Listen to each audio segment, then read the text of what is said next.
this is Chris UX. I'm the founder of the Spy Agency here in Atlanta, Georgia, back with another UX review of a Kickstarter project where we find out, the startups has a 90% failure rate. And oftentimes it's not only a lack of money, but also the lack of a UX designer. So we go through some Kickstarter projects and we can determine if they use a UX designer or researcher before trying to launch a product.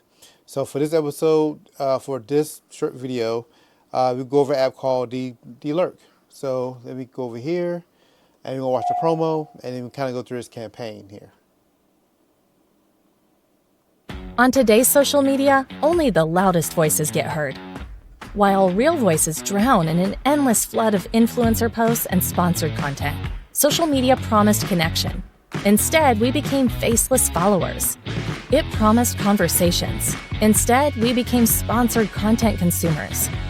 What if status didn't determine reach? What if accent didn't limit impact? What if age wasn't a barrier to being heard?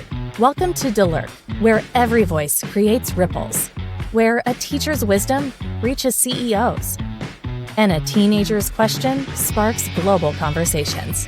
This is your invitation to be heard, to speak without fear, to connect authentically. On Delurk, there are no celebrities, influencers, or brands. Just real voices sharing real thoughts. Real interactions build real connections.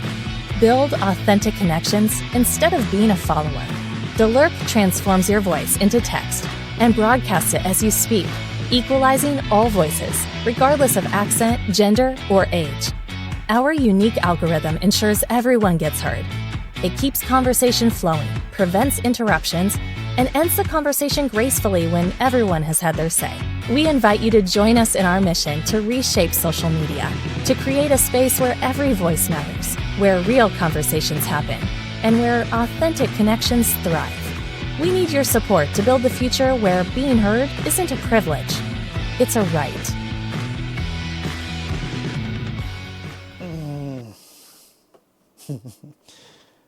Man, okay. I like the problem they're trying to solve. I totally agree. I just feel like social media is way too influencer heavy. Like like YouTube not even fun anymore like it used to be like 15 years ago, you know? So I like the problem they trying to tackle, but I don't think I like their solution. And why I say that because I don't want to hear every voice either. Like, yeah, I don't want to be controlled by influencers, but I want to be able to control the voice I'm hearing because I don't want to hear from everyone, first of all.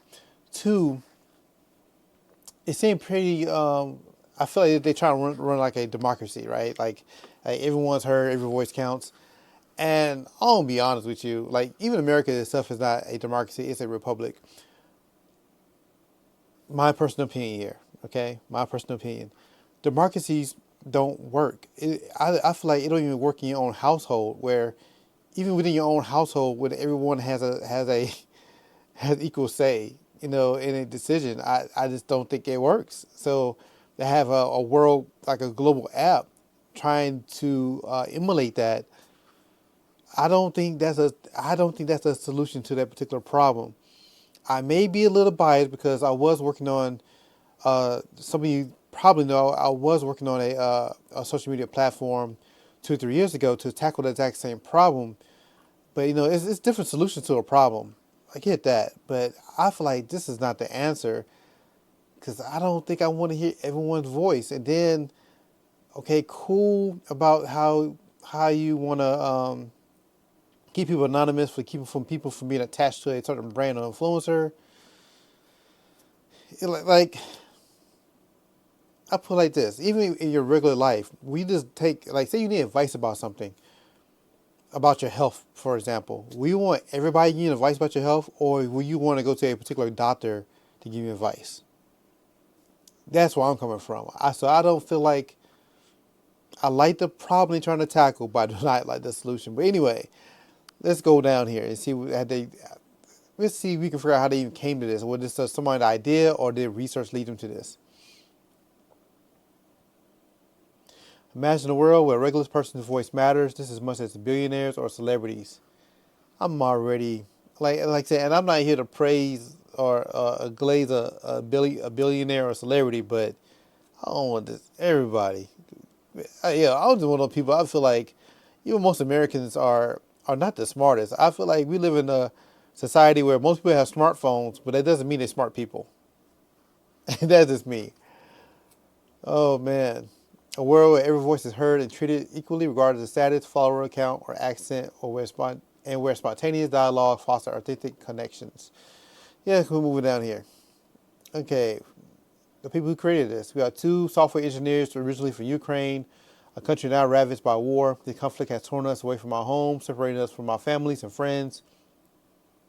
In a blink of an eye, everything we knew was turned upside down, started over in a foreign land.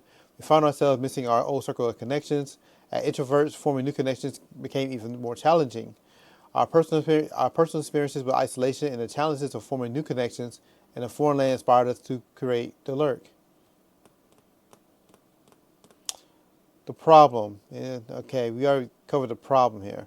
The solution, it completely reimagines online communication and connection in unique features, including live voice typing, uh, algorithmically driven conversations, ongoing connection building, and a generated pseudonym set it apart from all existing communication media.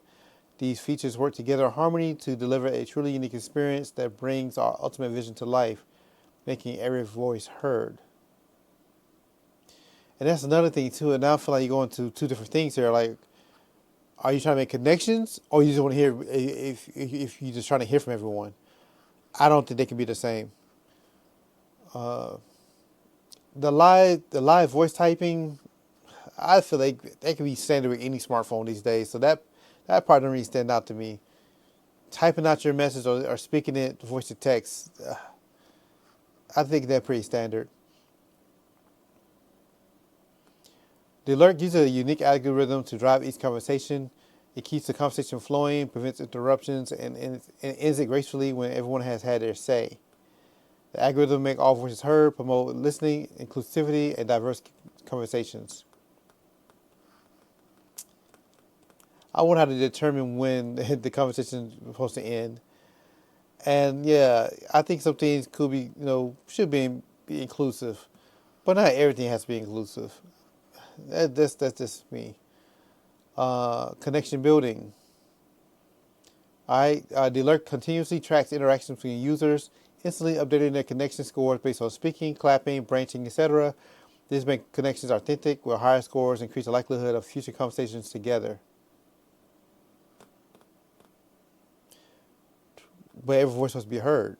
But now you're saying the higher score is the likelihood of future conversations together. I don't know.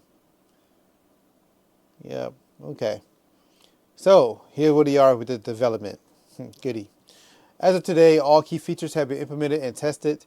The Alert Beta app is approved by Apple for public distribution via test flight and accepted by Google for distribution via Play Store as a beta app.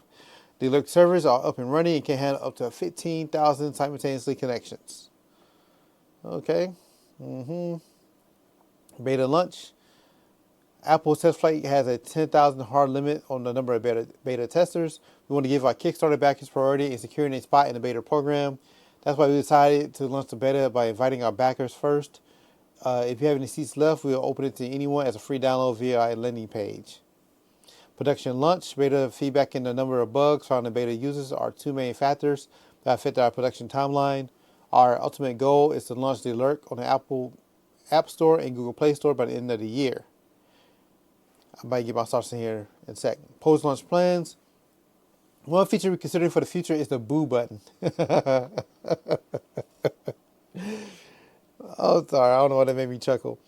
This is the opposite of the clap button we already have. You hit boo when you disagree with the speaker or don't like what they say. Hitting this button will decrease your connection score with the current speaker. This will allow us to bring together individuals with opposing viewpoints, leading to more engaging and diverse discussions. By doing so, it addresses one of the major issues with current social media, the echo chamber effect, where users are frequently exposed only to content that aligns with existing preferences and beliefs.